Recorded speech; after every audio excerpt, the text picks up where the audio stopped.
Hello, Dr. Vikki Petersen here. A reader writes in stating that she has celiac disease, which began about 13 years ago after she had a massive infection. We're discovering in research that this is very, very common, that despite a genetic propensity towards celiac or gluten sensitivity, very often there's a trigger that occurs where someone has an infection, has a major stressor to their system of some sort, and it's that trigger that kind of breaks the camel's back, if you will, increases that intestinal permeability, puts a lot of stress on the small intestine, and then the celiac or gluten sensitivity manifests itself. Her question is, it's been 13 years, she's being very good as far as staying off gluten, but she's wondering how long until she can expect true healing. 13 years is more than long enough, so what I would suspect is that there are some other factors preventing healing, which we see a lot in the clinic, which is why I wrote our book, The Gluten Effect, because it's often not enough to simply get off gluten. That gluten has created a lot of damage. As we mentioned, it's often associated with another trigger. She said she had a massive infection.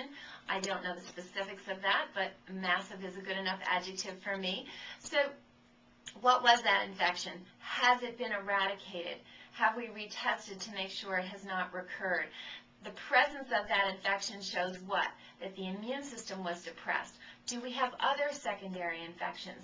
I would love to test this person for the presence of amoeba, parasites, bacteria, yeast, other inhospitable organisms, pathogenic organisms that should not be present in her small intestine, and I'm suspicious that they are.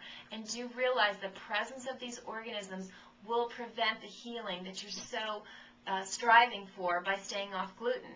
If there are no hidden infections, these are the people that get off gluten, feel great, you know, sort of just a life-changing event.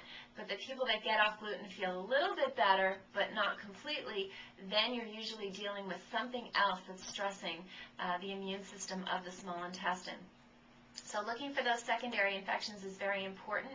Sometimes patients need some strong probiotics to keep the health of the good flora and fauna of the small intestine intact. Can't put the cart before the horse, though, sometimes with those probiotics, meaning if you have a hidden infection and you take the probiotics while you still have the infection, sometimes those organisms, the pathogenic organisms, will use the probiotics as a source of fuel and food, and you'll actually feel worse on the probiotics. So when a patient comes in and says, oh, I tried probiotics, I didn't really feel very well with them, that's usually a hint that they have one of these secondary infections. So you can certainly try the probiotics and see how you do with it, but if you don't like the way you feel, then very, very good to stop until we find out what these hidden infections are. So those are the basic things to look at. There's also a possibility of another food sensitivity. Very often a dairy allergy is present with those of us who don't tolerate gluten very well.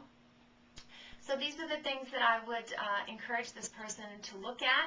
And if you've been off gluten for a while and you're not responding as well as you would like, then this might be good advice for you as well. So I hope that helps, and until next time, to your very good health.